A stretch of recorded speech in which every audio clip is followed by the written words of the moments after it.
اچھا وسیم بھائی، میں اس پہ بھی بات کرنا چاہوں گا کہ سپوز کسی پہ کوئی بہت بڑا پرابلم آ گیا ہے، کوئی شاکنگ ایونٹ ہو گیا اس کی لائف میں، کوئی انگزائٹی سے یعنی بہت زیادہ انگزائٹی میں الجھا ہوا ہے وغیرہ وغیرہ.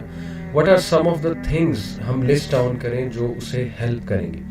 میں سب سے پہلے بتانا چاہوں گا آپ کو کہ میرے نزدیک نا وسیم بھائی، ایکسیپٹینس جو ہے it is very important. You have to accept کہ you are in that situation. اور یہ اللہ کی طرف سے دیکھیں نا، ہمارا قدر پر جو ایمان ہے وہ صرف یہ نہیں ہے کہ ہاں جو خیر آئی جا رہی ہے وہ ہی قدر ہے. اللہ کی طرف سے اگر اللہ آپ کو ٹیسٹ کر لیتا ہے، کوئی چیز آپ لکھی ہوئی تھی وہ آ گئی ہے آپ تک، تو اس کو بھی ایکسیپٹ کرنا، یہ میرا خیال it is the first step towards moving to a positive path. کیا آپ سمجھتے ہیں؟ بالکل. اس دن ایک صاحب آئے، وہ کہتے ہیں کہ میں نے زندگی میں کبھی اسٹریس لیا ہی نہیں. تو میں نے کہا سر کیا کرتے ہیں؟ بغیر اسٹریس کے تو آپ زندہ ہی نہیں رہ سکتے. صحیح. فزیولوجیکل انگزائٹی یہ تو آپ کو زندہ رکھنے کے لیے ضروری ہے. انگزائٹی اور اسٹریس صرف اس بندے کو نہیں ہو سکتا جو قبر میں دفن ہے، باقی جو زندہ ہے نا. تو میں نے کہا اس کو ایکسیپٹ کریں. یہ آپ کا بڑا خطرناک جملہ تھا جس کی وجہ سے آپ کا چہرہ کوئی اور کہانی بتا رہا ہے. آپ کی زبان جو ہے وہ ایکسیپٹنس میں ہے ہی نہیں، وہ ایکسیپٹ کر ہی نہیں رہی. تو سب سے پہلا کام کہ جی بالکل میں بیمار ہوں لیکن بیماری کی شفا موجود ہے. کیا بات، آپ نے ایکسیپٹ کرنا ہے. ہم جو ہے نا وہ ڈینائل میں رہتے ہیں صحیح کہ نہیں مجھے کسی ہیلپ کی ضرورت ہی نہیں ہے. ایسا بالکل بھی نہیں ہے. بیماریاں آتی ہیں، جس طرح صحت اللہ کا بہت بڑا انعام ہے، ویسے ہی بیماری بھی اللہ کا بہت بڑا انعام ہے. بیماری سے پہلے زندگی اپنی لگتی ہے، بیماری میں اللہ کی لگنی شروع ہو جاتی ہے. اللہ سے آپ اتنا اسٹرانگ جو ہے وہ آپ کا وہ تعلق بن جاتا ہے. بلکہ وہ رسول اللہ صلی اللہ علیہ وسلم کی حدیث ہے جس کا مفہوم ہے کہ جب تک انسان بیماری کے قابو میں رہتا ہے اس کے ہر لمحے پہ نیکی لکھی جا رہی ہوتی ہے. تو یہ اگر ہم جو ہے اس بیماری کو بھی اللہ کے ریفرنس سے دیکھیں تو ہم اس کو بالکل پراپر طریقے سے ایکسیپٹ کریں گے. صحیح بات. اور آہستہ آہستہ انشاءاللہ بہتر دن بھی آئیں گے. اور جس کو وسیم بھائی ہم اکثر بڑی سخت آزمائش سمجھ رہے ہوتے ہیں نا، I think that is the refinement process, not even an آزمائش. آزمائش تو دیکھیں نا، انبیاء پہ کیسی کیسی آزمائشیں آئی ہیں. حضرت ایوب علیہ السلام، حضرت یعقوب، حضرت ابراہیم، مطلب حضرت سارہ بانجھ ہو گئیں اور فرشتوں نے جب نیوز دی، گڈ نیوز، تو ایون شی کوڈنٹ بلیو کہ یہ کیسے ہو سکتا ہے. تو ہم تو سوچ بھی نہیں سکتے نا ان آزمائشوں کا جو اللہ نے اپنے پیاروں کو جس طرح سے آزمایا. آئی بلیو کہ وہ ریفائنمنٹ پروسیس، اللہ ریفائن کر رہا ہے آپ کو. ابھی ریسنٹلی وسیم بھائی ایک میرے پاس ایک سسٹر کا میسج آیا، تو کافی پریشان تھی. جی سیٹ کہ میرے ٹوئنس بچے ہیں، اور بھی ہیں 2-3 اور بچے بھی ہیں ان کے، لیکن دے ور دا فرسٹ بورن. یہ ٹوئنس جو ہیں دونوں بیٹے ہیں. شی سیڈ کہ انہیں کوئی نیورولوجیکل ڈس آرڈر ہے، ان کی نا گردن نہیں ٹکتی، اور ہر وقت یعنی ظاہر ہے کہ parents become dependent on such children. تو شی سیڈ کہ ان کا امیون سسٹم بھی بہت ویک ہے، یعنی انہیں ہر تیسرے دن کو بیماری ہو جاتی ہے. تو ہر وقت نا ہم کھپے ہوئے ہیں ان کے ساتھ ہی جو نا ہم جڑے ہوئے. اینڈ شی واز سینگ کہ مجھے نہیں یقین آ رہا ہے میرے ساتھ ہو گیا، اور میں کویسچن کرتی ہوں اس کو، ڈیلی کویسچن کرتی ہوں کہ یہ کیوں ہوا میرے ساتھ، اور میں اللہ سے بھی پوچھتی ہوں کہ میرے ساتھ کیوں. اور آہستہ آہستہ میں اللہ کے بارے میں تھوڑا سا نیگیٹو بھی جو ہے نا وہ ہوتی جا رہی ہوں. سب سے پہلے تو میں نے اپریشیٹ کیا کہ آپ نے اپنی وہ دل کی ایک وہ صحیح خیالات جو ہیں ان کو سامنے رکھا ہے. ظاہر اٹس امپورٹنٹ، لیکن پھر میں نے ان کہا کہ دیکھیں سب سے پہلے یو ہیو ٹو ایکسیپٹ کہ you are in this situation and it is from Allah سبحانہ و تعالیٰ. یہ لکھا ہوا تھا آپ کے لیے کہ آپ کے بیٹے ان کو یہ ایشو ہوگا. سب سے پہلے اس کو ایکسیپٹ کر لیں ٹھنڈی آب بھر کے.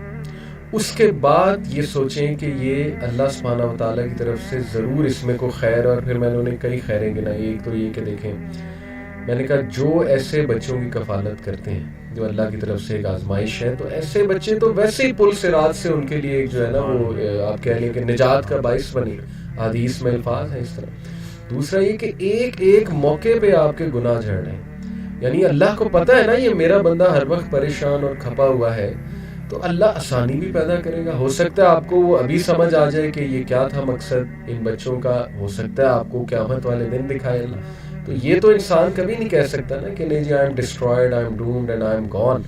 کئی لوگ ہیں وسیم بھائی، میں نے انہیں مثال دی ان کی کہ اگین یہ بھی مثال میرے وہ جو کلوز ریلیٹیو ہیں انہوں نے ہی بتائی. ان سے میری ایک گپ شپ لگی رہتی ہے ماشاء اللہ، جیسے ابھی آپ سے لگا رہا، تو ان کے پاس بھی کافی ایگزامپلس ہوتی ہیں، تو بڑا مزہ آتا ہے ان کے پاس بیٹھ کے. انہوں نے اپنے ایک اور دوست کی بات بتائی کہ ان کو جو پہلا بیٹا ہوا وہ ہینڈی کیپ تھا اور ڈاکٹرز نے جواب دے دیا کہ جی یہ یا تو اسے وینٹیلیٹر سے اتار دیں گے ہم, ٹھیک ہے, تو ہی از ڈیڈ, جب بالکل چھوٹا تھا, یا یہ کہ اس کا ہم تھوڑا بہت علاج کرتے ہیں لیکن he will be handicap for life, کوئی اس کو ریئر ڈیزیز تھی. ہی سیڈ کہ نہیں ہمارا اس پہ بلیف نہیں ہے کہ مار دیا جائے. مرسی کلنگ آپ کو پتہ ہے ویسٹ میں ایک پورا کانسیپٹ ہے. ہی سیڈ کہ نہیں مجھے قبول ہے یہ بچہ. اور وسیم بھائی وہ کہتے ہیں کہ میں نے آج تک اس بندے کے منہ پہ شکایت نہیں دیکھی, and he loves his son so much. 6 سال 7 سال کا وہ بچہ ہو گیا, یعنی وہ اتنی ایفرٹ کر رہا ہے نا وہ بندہ اپنے بچے کے لیے. اس نے گھر بھی ایسا خریدا جس میں لفٹ لگوائی, ٹھیک ہے, وہ لفٹ سے اپنے بچے کو نیچے لاتا ہے, گاڑی میں سیٹ ایسی بنوائی کہ اس کا بچہ بیٹھ سکے کمفرٹیبل, یعنی he is doing so much for his child. Do you think Allah تعالیٰ اس کی تمام ایفرٹس ویسٹ کر دے؟ اللہ تعالیٰ اس کو جزا نہیں دے گا. اللہ کہتا ہے کہ ذرہ برابر بھی نیکی کرو گے نا میں سامنے لے آؤں گا, اور ذرہ برابر بھی برائی کی ہوگی میں اس کو بھی سامنے لے آؤں گا. اور اللہ کہتا ہے کہ اس محسنین کو تو اللہ پھر ایسے ریوارڈ کرے گا کہ آپ جو ہے وہ سوچ بھی نہیں سکتے. تو دیکھیں ایسی مثالیں بھی ہیں وسیم بھائی کہ who are in that situation boldly and bravely they have accepted that situation. We have to be brave in life. کبھی کبھی نا ایک جملہ ہی وسیم بھائی کافی ہوتا ہے کسی کے لیے. میرے ایک دوست ہیں, ان کی بیٹی جو ہے اکلوتی بیٹی ہیں, ان کو کھلا مطلب ابھی ریسنٹلی بڑا ان کے ساتھ حادثہ ہوا, بہرحال وہ جو بھی معاملہ تھا, لیکن یہ کہ بڑے دکھی تھے. تو انہوں نے میرے سے کافی ڈیٹیل میں بات کی. تو ابھی ریسنٹلی میں ان سے ملا نا تو بڑا خوش تھے ماشاءاللہ, اور خود انہوں نے بتایا کہ علی بھائی یقین کریں آپ کا ایک جملہ جو ہے وہی میرے لیے کافی تھا. میں نے کہا اچھا کون سا جملہ, کیونکہ مجھے بھی نہیں یاد تھا, میں نے تو کافی باتیں کی تھی. کہتے نہیں وہ ایک جملہ, کہتے آپ نے سب سے پہلے مجھے کہا تھا کہ لسن بی بریو, بہادر بنے, جو ہو گیا ہے اس کو فیس کریں, اللہ تعالیٰ بہتر کرے گا. کہتے بس that's it, I became brave. Allah سے میں نے کہا اللہ مجھے بہادر بنا دے, مجھے سکت دے دے یہ سچویشن ایکسیپٹ کرنے کی. اور پھر کہتے ہیں کہ اللہ سبحانہ تعالیٰ نے ایسا سکون, ایسا غنا اور ایسی سکت دی کہ میں بھی حیران ہوں. ماشاءاللہ ہم مسکرا رہے ہیں الحمدللہ. اس دن ایک خاتون آئی تھی, ان کا ذکر اگر میں بھول جاتا تو کیونکہ میں نے ان سے اچھا ہوا مجھے یاد آ گیا کہ آئیں تو اس طرح تھا کہ ان کے والد کی ڈیتھ ہوئی, ان کی والدہ کی ڈیتھ ہوئی, انہوں نے اپنے والدین کی بڑی خدمت کی, پھر وہ اکیلی ہو گئی, میرڈ نہیں ہے. تو مجھے کہتی ہیں کہ ڈاکٹر وسیم وہ ٹائم جس وقت میرے گمراہ ہونے کے چانسز سب سے زیادہ تھے, پھر مجھے کچھ لوگ مل گئے. اچھا. اور میری جو رات ہے وہ اللہ اور اللہ کے حبیب صلی اللہ علیہ وسلم کے ذکر سے جو ہے نا وہ روشن ہو گئی. کیا بات. تو آپ نے جب بھی جانا ہے نا تو آپ نے ایک محمد علی بھائی کے سامنے یہ بات کر دی ہے, سبحان اللہ, اور دوسرا طاہر ابن جلیل کہتے ہیں کہ ان کی جب نئی ویڈیو آتی ہے تو میرے لیے وہ عید کا سما ہوتا ہے. کیا بات, کیا. تو میں نے جو ہے آپ کی بات کر رہی ہے. اللہ اکبر, اللہ اکبر. یہ بس اللہ تعالیٰ نے ہی ہمیں کچھ اچھی چیزیں وسیم بھائی ہمارے منہ سے کہلوا دیتے ہیں. اللہ ہمارا کوئی کمال نہیں ہے, اور ان سسٹر میں بڑی خیر ہوگی. دیٹس وائی اللہ سلیکٹڈ ہے. ماشاءاللہ اللہ جس کو پسند کر لیتا ہے نا پھر اسی کو اللہ دین کی سمجھ بھی دیتا ہے, اپنے راستے پہ بھی لاتا ہے. تو جزاک اللہ, آپ نے ان کا میسج دیا. وسیم بھائی ایک اور چیز بڑا ہیلپ کرتی ہے, when you're very down, you think all the ways are closed, all the doors are closed, اور وہ یہ حدیث سے ثابت ہے کہ دنیاوی معاملوں میں ہمیشہ اپنے سے نیچے کو دیکھو. یہ بڑا نا ایک کہنے کیتھارسس بھی ہے, اور اس میں نا بہت زیادہ دل ہلکا ہوتا ہے. It is not possible کہ you are the worst. Always there will be people way below you, مطلب more worse than you, یا in a worse situation than yours. اور میں نے بھی اپنی زندگی میں اپلائی کر کے دیکھی ہے ٹیکنیک وسیم بھائی, کہ جب بڑا دکھ آیا ہوتا ہے کسی بات پہ, ایک دم آپ سوچتے ہیں کہ یار میرے سے نیچے جو لوگ ہیں ان کا یہ مسئلہ دنیاوی طور پہ, اور یعنی صحت کے طور پہ یا کسی بھی سینس میں, تو وہ بھی تو زندگی گزار رہے ہیں, دے آر گوئنگ آن, اور بہت سے ان میں سے شکر گزار ہیں. کئی مثالیں اللہ سبحانہ تعالیٰ نے ہمارے سامنے رکھی ہیں. لٹرلی میں ایسے لوگوں کو جانتا ہوں وسیم بھائی who have nothing in their lives to thank for in the worldly sense, یعنی جو ہمارا کرائٹیریا ہے thanking اللہ کا, اس سینس میں کہہ رہا ہوں, but yet they are the most grateful people ماشاءاللہ.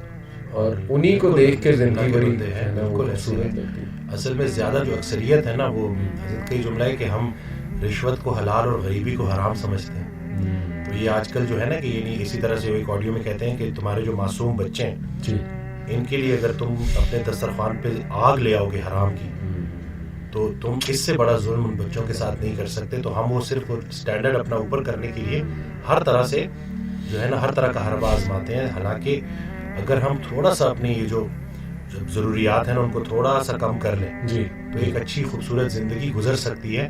یہ صرف ہمارے جو ہے نا ارد گرد کا لوگ کیا کہیں گے لوگوں میں تھوڑا سا اونچا ہونے کے لیے بالکل تو یہ سارا کرنے کے لیے تو بس یہ اپنے اوپر کام کرنا ہے اور راضی رہنا ہے بھائی کہ اپنے سے نیچے دیکھو کہ کچھ لوگ ایسے ہیں جن کے پاس چھت ہی نہیں ہے، جن کے پاس وہ بیسک ضروریات زندگی والی چیزیں ہیں ہی نہیں جو آپ کو اللہ تعالیٰ نے ویسے ہی دینی ہے جن کی آپ قدر نہیں کرتے. تو بالکل اس سے بہترین تو میں کہتا ہوں نا کہ جب آپ نظر ڈالتے ہو اور جب دیکھتے ہو کہ واقعی میں تو جس لمحے پہ گلا کر رہا ہوں یہ تو شکر کا مقام ہے. کتنا شکر ہے جی کہ کتنی چیزیں، بلکہ وہ حضرت کا جملہ کہ سر اٹھا کے اللہ سے کچھ مانگنے سے پہلے سر جھکا کے وہ ساری نعمتیں گن لینا جو اللہ نے تمہیں پہلے دی. پہلے وہ گنو اس کے بعد دیکھو کہ آیا ضرورت ہے بھی کہ نہیں. صحیح بات. لوگ جو ہے نا وہ بس بھول جاتے ہیں، وہ کہتے ہیں کہ بس جتنا زیادہ ہوگا کثرت نا، تو کثرت پہ زیادہ یقین رکھتے ہیں، برکت پہ نہیں رکھتے. تو کثرت اور چیز ہے، برکت اور چیز ہے. تو صفائی اور چیز ہے، پاکیزگی اور چیز ہے. ایک اور میرے پاس اکثر لوگ آتے ہیں جو یہ نشہ کرتے ہیں بچے، اور اس کے اوپر بھی نا میں پڑھ رہا تھا تو مجھے نا وہیں سے ریفرنس آیا. تو یہ حضرت واصف علی واصف رحمۃ اللہ کی کوئی آڈیو تھی، اس میں جو کتاب میں تھا کہ ان سے کسی نے پوچھا کہ، اور میرے پاس لوگ آ کے بچے جسٹیفیکیشن دیتے ہیں کہ بھئی ہم تھوڑا بہت نشہ کرتے ہیں کیونکہ ہمارا کام کریٹیوٹی مانگتا ہے. تو حضرت سے پوچھا کہ کیا ایسے لوگ ہوتے ہیں؟ کہتے جی بالکل وہ کرتے ہیں، لیکن اس کی ایک کھاتے اس کے بعد بلاک لگ جاتا ہے. اگر آپ واقعی کریٹو ہونا چاہتے ہو، کریٹیوٹی کو بڑھانا چاہتے ہو تو اس کا ایک ہی فارمولا ہے اور وہ ہے پاکیزگی. جتنا اپنے خیال کو پاکیزہ کر لو گے اتنا کریٹو ہو جاؤ. کیا بات ہے. تو یہ جتنے بچے جو ہے نا جو یہ بہانے دیتے ہیں اور کہتے ہیں کہ ہمیں شاید کسی اس چیز کی ضرورت ہے، سبحان اللہ. روح جب آپ کی طاقتور ہوتی ہے نا اس سے جو آپ کو ہائے ملتا ہے. اگر چلے ان کا وہ جو یہ ہائے کرتے رہتے ہیں تو وہ جو ہائے ہے نا اس کو ایک دفعہ محسوس کر کے تو دیکھو، کسی کے کام آ کے تو دیکھو، تو پھر پتہ چلے گا کہ بھئی تمہیں کسی چیز کی ضرورت ہے بھی کہ نہیں. بس یہی ہے کہ